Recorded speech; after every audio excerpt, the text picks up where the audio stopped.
How's everybody doing today? I wanted to do this review on, of course, everybody should already know what these are. If you haven't, if you're not familiar, then I don't know, you might have been living under a rock because this shoe has been out for going on 30 years now. Yeah, going on 30 years. So, these are the flu games, of course. Just to give you a brief history on the shoe. The shoe originally released in 1997. Was first retroed in 2003. The most hated and loved release 2009. I know a lot of people did not like those because it had suede. To me, that's more like a reimagined version of the flu game. Like, to me, like it'd be funny. Like 7 years later, they come out with a reimagined version of the flu game, which would be interesting. But and it had, the 2009 had the suede, and the sick face had suede and all that other stuff. And I think 2016 was the last retro, and then now you have 2025. I think this is the perfect retro, which is probably the closest we have ever seen to the original 12 since 1997. I think this is the closest thing to an original pair. The only thing I say is just the tongue. If they would have had it folded back like the original one, that's the only thing I see that's the only thing that I see that's not like the original is just the tongue itself. It's not folded back like how the originals was. But other than that, everything is literally spot on. And then, of course, the 2016 was a good retro too. But there's a little subtle differences that makes it, a little bit different from how the originals look.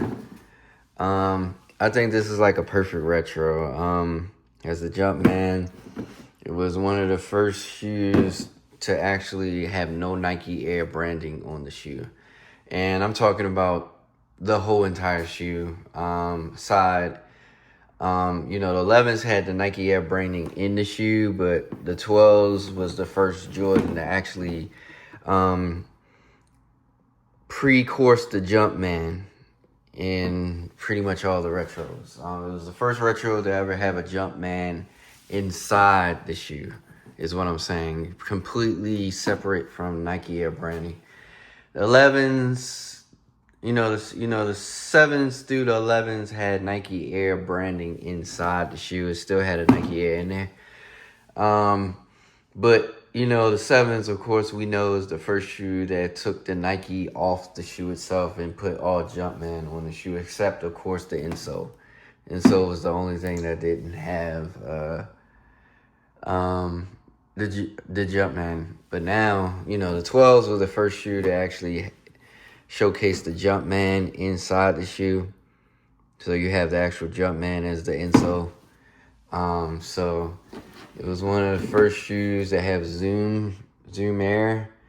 Of course, the carbon fiber, similar to 11s, also had carbon fiber, but this introduced Zoom Air, and then you have the Rising Sun design going around it. But, brief little history on the shoe, and then, of course, the snakeskin, it was different. This is probably one of the most comfortable shoes I've worn, aside, of course, from the 13s. I like the 13. Not the new ones, but the older ones.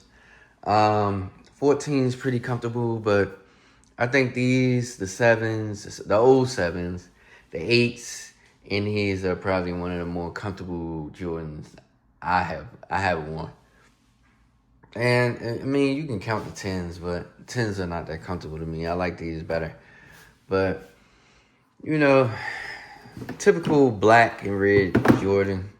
All black and red, bread colorway, as y'all like to call it. Got the black Jumpman here. Got, of course, the Jordan with the Jumpman 23 right there. This is one of the, this was, one of Jordan's iconic, shoes because, of course, he won a championship ring, with the 12s on. And, of course, he I forgot how many points he scored when he had the flu. So basically, he didn't have the flu. He actually had a stomach virus or whatever. So, just to give you a brief history on that. But I know people already know that. But let's talk about how crazy this release was, bro. Like, this release was crazy. I didn't expect people to go insane over these shoes. Like, these shoes have... The 2016 release wasn't even this crazy. Like, that's why I'm like, yo, bro, they just Jordans, bro. But the fact that it was lines for these, it was lines, and I heard people got robbed for these shoes. I'm like, yo, what is going on? They're just shoes. I guess we starting to get back to the old days now, where, of course, people are going to be standing in lines, raffles, stuff like that. I guess the sneaker hype is starting to pick back up again. And, it's brilliant marketing on Jordan's part, of course, because, of course, they're trying to bring back the hype. And it's starting to show. Their results are starting to show because their shoes are selling out.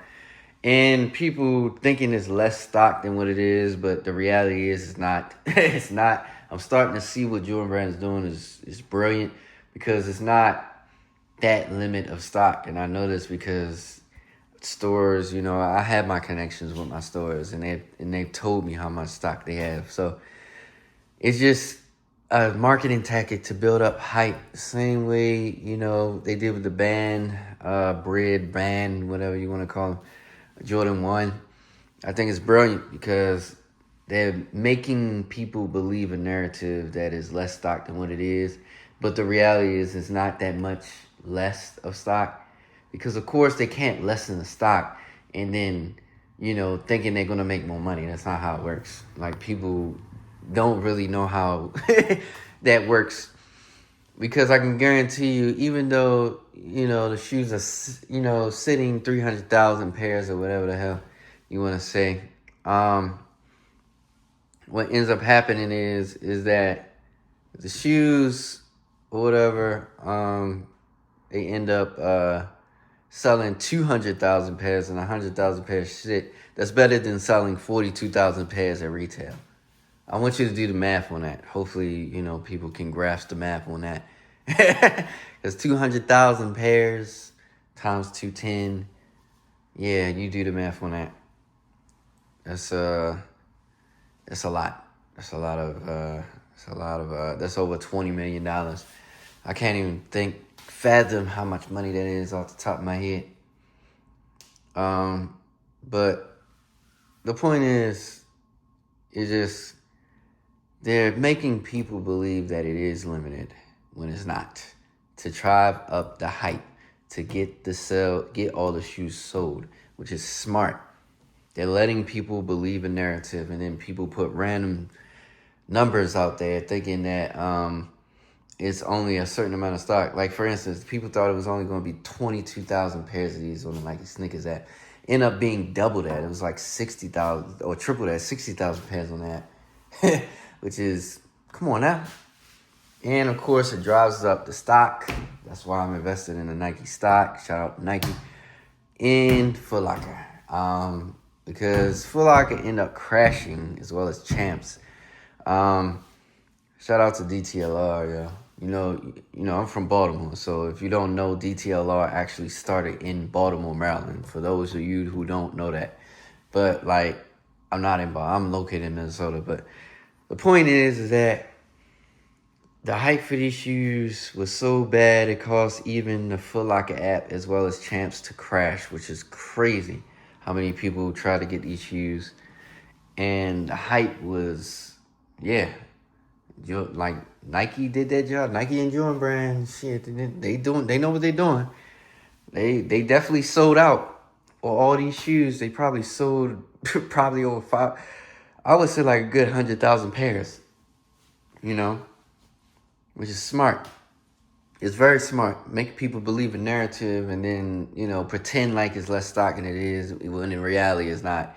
To drive up the market, to get people hyped up for the shoes and get people, it's like a scare tactic to get people to buy the shoes is smart. Like, it's brilliant.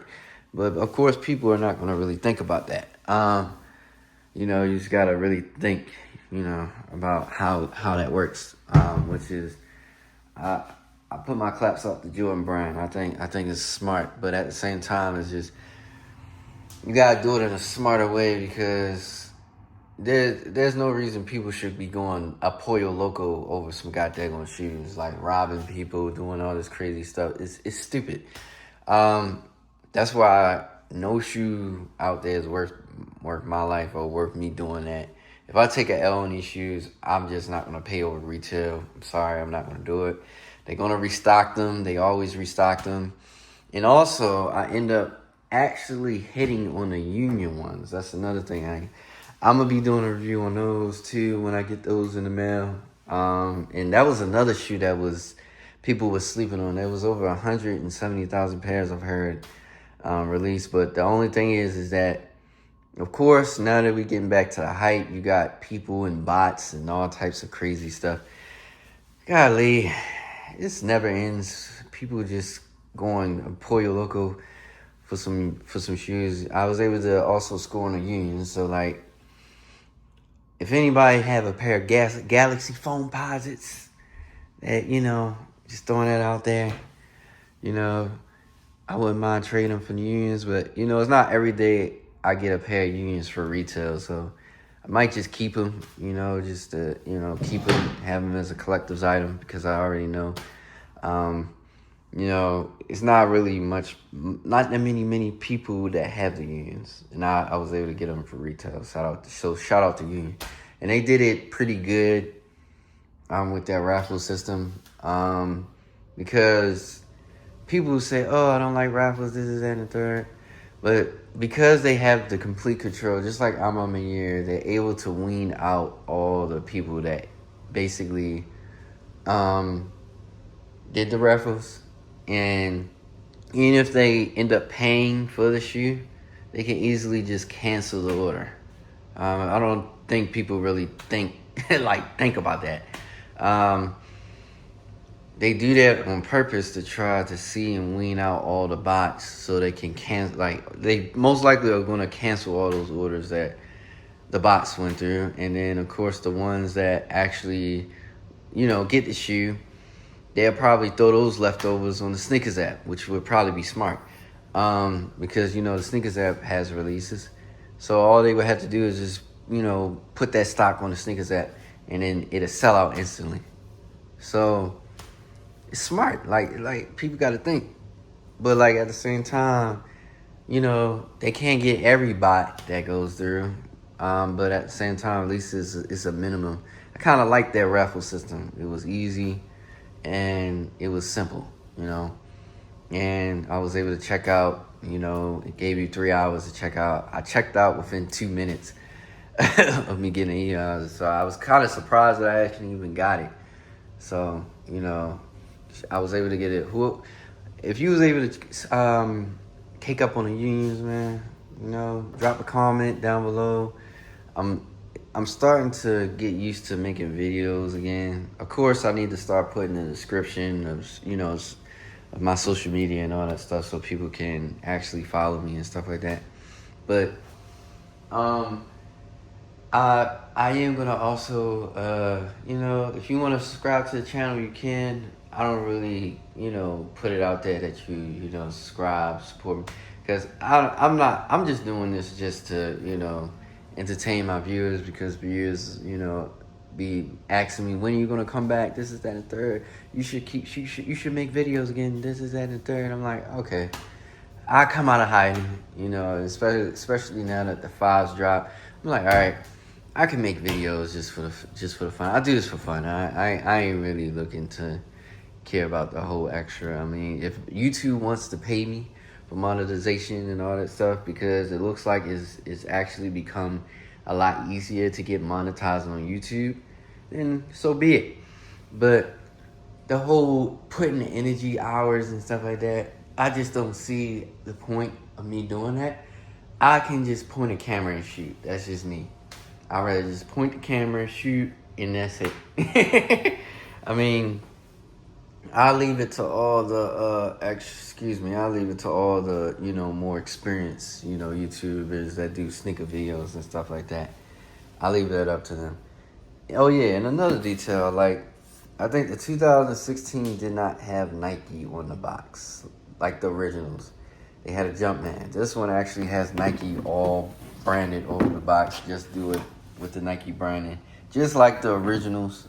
So that's a little different, and it has a check instead of the Jumpman. So it's basically just like the um, original 12s, and it has two different paper in it.